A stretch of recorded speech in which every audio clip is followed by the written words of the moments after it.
Hello traders, welcome back to our channel. दोस्तों, आज की वीडियो में हम मनी मैनेजमेंट के कॉन्सेप्ट के बारे में डिस्कस करेंगे।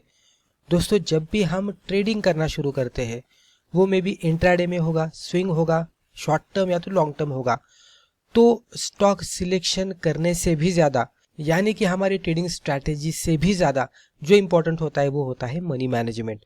तो मनी मैनेजमेंट एग्जैक्टली क्या होता है, हमारी ट्रेडिंग स्ट्रैटेजी में उसको किस तरह से इस्तेमाल करना है, और उसका इस्तेमाल करना जैसे ही हम हमारे ट्रेडिंग में शुरू करते हैं तो किस तरह के इम्प्रूवमेंट हमें देखने को मिलते हैं, वो सब हम ये वीडियो में देखेंगे। तो वीडियो पूरा देख लीजिएगा। पहले हम थोड़ा सा इंट्रोडक्शन पार्ट देखते हैं और फिर आगे बढ़ते हैं।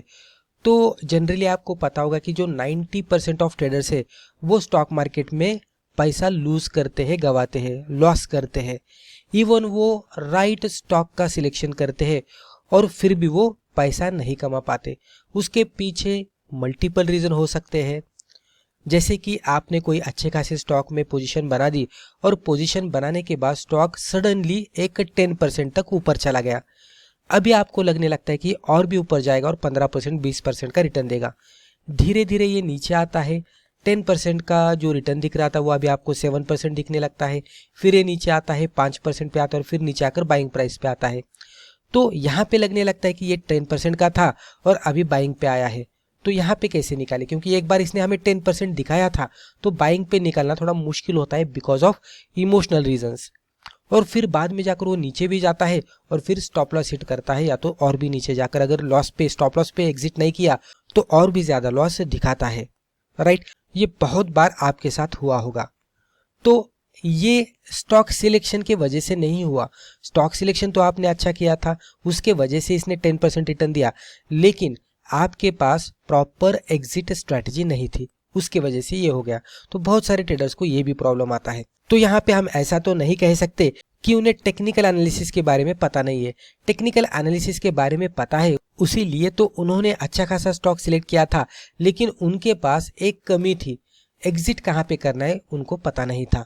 इवन कभी कभी ये भी सिचुएशन देखने को मिलती है कि स्टॉक अच्छा खासा ऊपर जाता है, 10% पे आपको कुछ ही दिनों में रिटर्न देता है, इवन आप एग्जिट भी करते हैं और प्रॉफिट भी कमाते हैं। दूसरा स्टॉक आपका गलत जाता है, नीचे जाता है, और मान लीजिए ये 5% पे आया, स्टॉप लॉस हिट किया रिस्क रिवॉर्ड के हिसाब से, लेकिन आपने स्टॉप लॉस पे यहाँ पे इसको बुक नहीं किया। फिर ये नीचे जाकर 10% के लॉस पे गया, फिर नीचे जाकर 15%, फिर नीचे जाकर 20%, और यहाँ पे फाइनली आपने उसका लॉस बुक कर दिया। तो प्रॉफिट 10% का और लॉस 20% का, तो ये भी कुछ मीनिंगफुल नहीं है स्टॉक मार्केट में पैसा कमाने के लिए, क्योंकि यहाँ पे रिस्क रिवॉर्ड नहीं है। तो ये इंडिकेटर के वजह से भी नहीं होता, और टेक्निकल एनालिसिस का जो अदर चीज होता है, जैसे कि प्राइस एक्शन रहेगा, चार्ट पैटर्न रहेगा, तो उसके वजह से भी नहीं होता। ये होता है हमारे पास प्रॉपर मैनेजमेंट नहीं है। ट्रेड करने से पहले या तो कोई भी स्टॉक में एंट्री लेने से पहले जो इंपॉर्टेंट होता है कि एंट्री कहाँ पे करनी है, कौन सी लेवल पे करनी है, स्टॉप लॉस कहाँ पे लगाना है, टारगेट कहाँ पे रखना है, रिस्क रिवॉर्ड मिनिमम 1:2 का दिख रहा है क्या, तो वो सब कुछ देखना पड़ता है। और देखना ही नहीं, उसके बाद जो भी मार्केट एग्जीक्यूशन करेगा उसको फॉलो भी करना पड़ता है। स्टॉप लॉस आया तो वही लेवल पे एग्जिट करना, टारगेट आया तो वही लेवल पे एग्जिट करके बाहर आना, तो ये भी उतना इंपॉर्टेंट होता है। तो ये बहुत सारे लोग नहीं करते, तो ये भी इंपॉर्टेंट होता है। अगर मान लीजिए आप ये करने भी लगते हैं तो भी आपको और एक चीज की जरूरत पड़ती है, तो वो होता है मनी मैनेजमेंट। बहुत सारे ट्रेडर्स का पुअर मनी मैनेजमेंट स्किल होता है, यानी कि मनी मैनेजमेंट का स्किल उनके पास नहीं होता, तो उसके वजह से भी वो अच्छा खासा प्रॉफिट नहीं कमा पाते। तो मनी मैनेजमेंट एग्जैक्टली होता क्या है वो अब हम देखते हैं। दोस्तों, अगर आपको स्टॉक मार्केट सीखना है तो Amazon पर जाकर आप हमारी बुक पढ़ सकते हैं, या तो Udemy पे जाकर आप हमारे वीडियो कोर्सेज भी देख सकते हैं। तो पहले हम यहाँ पे देखते हैं why money management is more important then stock selection. तो स्टॉक सिलेक्शन से भी ज़्यादा मनी मैनेजमेंट इंपॉर्टेंट क्यों होता है, तो यहाँ पे एक हम सिनेरियो देखने की कोशिश करते हैं, उससे आपको समझ में आएगा। तो कंसिडर करते कि दो ट्रेडर्स है, एक ट्रेडर है ट्रेडर ए एंड सेकंड दूसरा ट्रेडर है ट्रेडर बी। अभी ट्रेडर ए एक ऐसा ट्रेडर है कि जिसके पास बहुत ही बढ़िया ट्रेडिंग स्ट्रैटेजी है, लेकिन वो रिस्क को अच्छी तरह से मैनेज नहीं करता। वो खाली अच्छे खासे स्ट्रैटेजी के साथ ट्रेड तो करता है, लेकिन रिस्क को मैनेज करने के स्किल्स उसके पास नहीं है। ट्रेडर बी एक एवरेज ट्रेडर है, उसके पास एक एवरेज स्ट्रैटेजी है, लेकिन जो भी स्ट्रैटेजी के साथ वो ट्रेड करता है वो डिसिप्लिन के साथ करता है और उसके पास स्ट्रिक्टली मनी मैनेजमेंट की जो स्ट्रैटेजी है, उसके जो रूल्स है, उसको वो फॉलो कंपलसरी करते हुए ही ट्रेड करता है। इस तरह के दो ट्रेडर से इन दोनों का रिजल्ट अगर हम एक साल के बाद देखेंगे तो आपको ये देखने को मिलेगा कि ऐसा ट्रेडर कि जिसके पास एवरेज स्ट्रैटेजी थी लेकिन स्ट्रिक्टली मनी मैनेजमेंट का रूल था जिसको वो फॉलो करता था, जो कि ट्रेडर बी था, वो हमें ज़्यादा मार्केट में अच्छी तरह से सर्वाइव होता हुआ दिखेगा और ट्रेडिंग भी कंटिन्यू करता हुआ दिखेगा। जो ट्रेडर ए है वो कभी कभी बड़ा पैसा कमाएगा, कभी कभी बड़ा सा लॉस भी करेगा और वो स्ट्रैटेजी को चेंज करते भी मल्टीपल टाइम्स आपको दिखेगा। लेकिन जो ट्रेडर बी है उसके पास जो स्ट्रैटेजी है उसके साथ वो सेटिस्फाइड है, तो अब वो स्ट्रैटेजी के साथ ज़्यादा चेंजेस नहीं करते बैठेगा, वो उसके मनी मैनेजमेंट स्किल को इम्प्रूव करेगा। तो उसके वजह से ही वो मार्केट में सर्वाइव करता है और आगे जाकर उस तरह का ही ट्रेडर प्रॉफिटेबल ट्रेडर बनता है। तो जब भी हम मार्केट में ट्रेड करेंगे तो हमारा फर्स्ट गोल क्या होना चाहिए? तो नॉट टू मेक मनी, तो पैसा कमाना ये फर्स्ट गोल नहीं होना चाहिए, बल्कि it is to protect your capital. तो हमारा पहला गोल होना चाहिए कि जो भी कैपिटल हमारे पास है उसको प्रोटेक्ट किस तरह से करना है।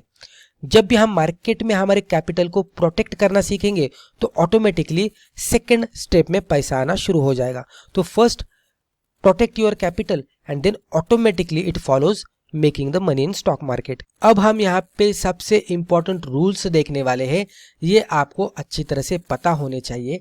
अगर आप आपके ट्रेडिंग स्टाइल में इसको फॉलो करेंगे तो डेफिनेटली आपको आगे जाकर मार्केट में सक्सेस मिलेगा। तो अभी रूल्स क्या है वो समझते हैं, इसको आपको ध्यान देकर सुनना है। Rule number 1, protect your capital first.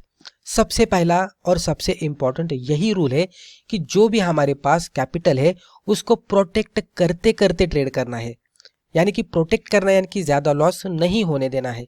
ये अगर हम देखेंगे तो आगे जाकर प्रॉफिट बड़ा आने लगेगा। Rule number 2, never risk more than 1 to 2% पर ट्रेड।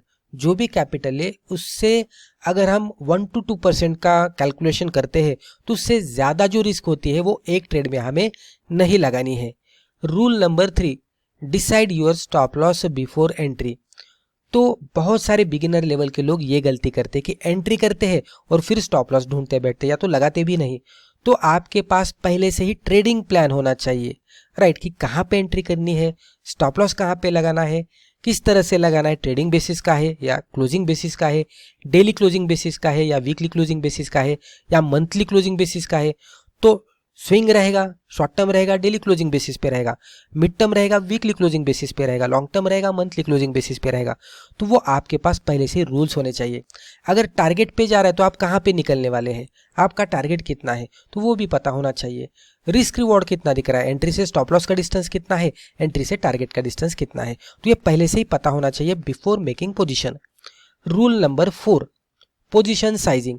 दोस्तों ये सबसे इंपॉर्टेंट है, this is the secret most traders miss. बहुत सारे ट्रेडर्स इसको फॉलो ही नहीं करते। पोजीशन साइजिंग यानी क्या कि जो भी आपका ट्रेड है उसको साइज करना कि कितनी अमाउंट इन्वेस्ट करनी है, तो वो भी बहुत ही इंपॉर्टेंट होता है। स्टॉप लॉस कितना आ रहा है उसके हिसाब से भी आप साइजिंग कर सकते हैं।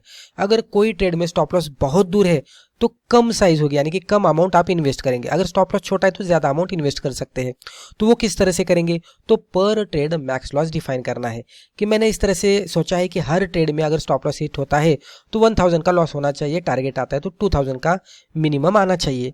तो 1000 का लॉस आने के लिए हमें कितने क्वांटिटीज बाय करने हैं तो ये भी पता होना चाहिए। तो हमें फिक्स्ड स्टॉप लॉस जो भी कैलकुलेटेड है कि वो लॉस होने के बाद मैक्सिमम लॉस हमारा इतना ही होने वाला है, वो स्टॉप लॉस हिट होने के बाद मैक्सिमम हमारा लॉस इतना ही होने वाला है, वो पहले से ही पता रहेगा। तो इमोशन हमारे वहाँ से हट जाएंगे। तो position sizing is very important. Rule number 5 is only trade high reward setup. अभी हाई रिवॉर्ड सेटअप यानी क्या कि ऐसा सेटअप कि जो टेक्निकली स्ट्रांग दिख रहा है, फंडामेंटली स्ट्रांग दिख रहा है, रिस्क रिवॉर्ड रेशियो बढ़िया दिख रहा है। जैसे कि स्टॉप लॉस अगर 10 पॉइंट का दिख रहा है तो टारगेट 30 पॉइंट, 40 पॉइंट, 50 पॉइंट या उससे भी ज़्यादा दिख रहा है। तो इस तरह के सेटअप अगर आप ट्रेड करेंगे तो आपको 1:2 तो आसानी से मिल जाएगा। ये इसका सक्सेस रेट भी बहुत ही बढ़िया होता है। तो हाई रिवॉर्ड सेटअप भी किस तरह से ढूंढना है वो आपको पता होना चाहिए। डेफिनेटली ये इनिशियल लेवल पे थोड़ा डिफिकल्ट जाएगा लेकिन एक्सपीरियंस के साथ आपको पता लग जाएगा। नेक्स्ट रूल्स, अब हम यहाँ पे देखते हैं rule number 6, never put all your money in one stock. मान लीजिए कि आपके पास 1 लाख रुपीज़ है, आपने कोई अच्छा खासा स्टॉक सिलेक्ट किया, आपको पूरा कॉन्फिडेंस है वो पर्टिकुलर स्टॉक पे कि वो अच्छी तरह से ऊपर जाएगा, तो जनरली बिगिनर लेवल के ट्रेडर्स क्या करते हैं कि इतना कॉन्फिडेंस है तो जो पूरी अमाउंट है वो एक ही स्टॉक में लगा देते हैं, क्योंकि अगर जाएगा तो प्रॉफिट भी बड़ा आएगा। लेकिन इस तरह से नहीं करना चाहिए, क्योंकि मार्केट में कोई भी 100% एक्यूरेसी के साथ ट्रेड नहीं कर सकता। अगर वो गलत जाता है तो लॉस भी उतना ही ज्यादा देगा, तो उसके वजह से एक ही स्टॉक में बड़ी कैपिटल इन्वेस्ट नहीं करनी चाहिए। Rule number 7, don't increase position size after a loss. अभी मान लीजिए कि आप इंट्राडे में ट्रेड कर रहे हैं, वो मे बी स्टॉक में हो सकता है, ऑप्शन में हो सकता है। तो जब भी आप ट्रेड करते हैं और पहला ट्रेड लेते हैं और आपको लॉस होता है, तो जनरली बिगिनर लेवल के ट्रेडर्स क्या करते हैं कि सेकंड ट्रेड जो लेते हैं वहां पे कैपिटल बढ़ा देते हैं, इंक्रीज करके इन्वेस्ट करते हैं। उसके पीछे का एक रीजन होता है कि पहला लॉस कवर करे। लेकिन आपको ये बात ध्यान में रखनी है कि जब भी पहले ट्रेड में आपको लॉस होता है तो जो भी आप सेकंड ट्रेड ले रहे हैं वो इमोशनली लेने की चांसेस ज़्यादा होते हैं, वहाँ पे एक्यूरेसी कम होने की चांसेस बहुत ही ज़्यादा होते हैं, उसी के साथ स्टॉप लॉस हिट होने के भी चांसेस बहुत ही ज़्यादा होते हैं। तो वहाँ पे एक्चुअल में हमें क्या करना चाहिए, पोजीशन साइज कम करके ट्रेड करना चाहिए। हालांकि हम एग्जैक्टली ऑपोजिट करते हैं, पोजीशन साइज बढ़ाते हैं और उसके वजह से लॉस होता है वो भी बड़ा होता है और पहले लॉस में वो ऐड होता है। तो इस तरह से भी नहीं करना चाहिए। Rule number 8, don't over trade. Intraday option में ये चीज ज्यादा देखी जाती है कि वो ओवर ट्रेड करते हैं लोग। ओवर ट्रेडिंग यानी क्या कि पहला ट्रेड लिया, टारगेट आ गया, सेकंड ट्रेड लिया, स्टॉप लॉस आ गया, फिर third trade, fourth trade, fifth trade, 10-10 trade या तो उससे भी ज्यादा दिन में लेते हैं, तो इसको ओवर ट्रेडिंग कहते हैं। तो इससे बचना चाहिए, क्योंकि ओवर ट्रेडिंग करेंगे तो लॉस भी ज्यादा होगा और उसी के साथ ब्रोकरेज और टैक्सेस भी आपको देने पड़ेंगे। तो ओवर ट्रेडिंग नहीं करना है, 2 से 3 ट्रेड मैक्स दिन में लेने हैं, एग्जिट करना है। Rule number 9, keep cash ready. आपके पास कैश भी अवेलेबल होनी चाहिए। अगर पूरा कैपिटल आप मार्केट में इन्वेस्ट करेंगे और सडन मार्केट में क्रैश आता है, बहुत सारा मार्केट नीचे जाता है और निचले लेवल पे आपको स्टॉक्स बहुत सारे सस्ते मिलते हैं, तो वो लेवल पे आप वो स्टॉक में खरीदारी नहीं कर पाएंगे, क्योंकि आपके पास कैश नहीं है। लेकिन उस समय पे अगर आपके पास कैश रहेगी तो डेफिनेटली आप अच्छे अच्छे स्टॉक बहुत ही चीप प्राइस पे खरीद पाएंगे, पोर्टफोलियो में ऐड कर पाएंगे। Rule number 10 is maintain a trading journal. बहुत सारे लोग इसको अवॉइड करते हैं, ये भी सबसे इंपॉर्टेंट होता है कि जो भी ट्रेड आप ले रहे हैं वो कौन से स्ट्रैटेजी के साथ ले रहे हैं, कौन से लेवल पे आपने पोजीशन बनाई थी, चार्ट पे आपने क्या देखा था, कौन सा पैटर्न देखा था, स्टॉप लॉस कहाँ पे था, टारगेट कहाँ पे था, ट्रेलिंग स्टॉप लॉस क्या था, उसका एंड रिजल्ट क्या आया, टारगेट आया, ट्रेलिंग स्टॉप लॉस हिट हुआ या स्टॉप लॉस हिट हुआ, आपने दिन में कितने ट्रेड लिए, ये भी आप उसमें ऐड कर सकते हैं कि हर एक ट्रेड में आपका इमोशनल लेवल कैसा था। तो अगर आप वो सब कुछ एक ट्रेडिंग जर्नल में लिखेंगे, मेंटेन करेंगे, तो डेफिनेटली जब भी 2-3 महीने के बाद उसको आप एक बार ओवरलुक करेंगे तो आपके जो वीकनेसेस है आपको पता लग जाएंगे, आपकी स्ट्रेंथ भी आपको पता लग जाएगी और ऑटोमेटिकली उसके अगले मंथ में आपके जो प्रॉफिट लॉस स्टेटमेंट से उसमें आपको इंप्रूवमेंट आता हुआ दिखेगा। एंड ये सब कुछ जो है वो मनी मैनेजमेंट के वजह से ही होता है, एंड अदर जो उसी के साथ हमने चीजें देखी तो उसके वजह से होता है। ये सबसे इंपॉर्टेंट होता है, even more than important than our trading strategy. तो मुझे लगता है दोस्तों ये वीडियो के जरिए हमने जो भी इंफॉर्मेशन आपके साथ शेयर की है आपको वैल्यूएबल लगी होगी। वीडियो अगर फायदेमंद लगा तो वीडियो को लाइक जरूर कीजिएगा और इसी तरह के बिगनर फ्रेंडली वीडियोस आगे भी जाकर देखने के लिए हमारे चैनल को सब्सक्राइब करके बेल आइकन को भी क्लिक कीजिएगा। धन्यवाद।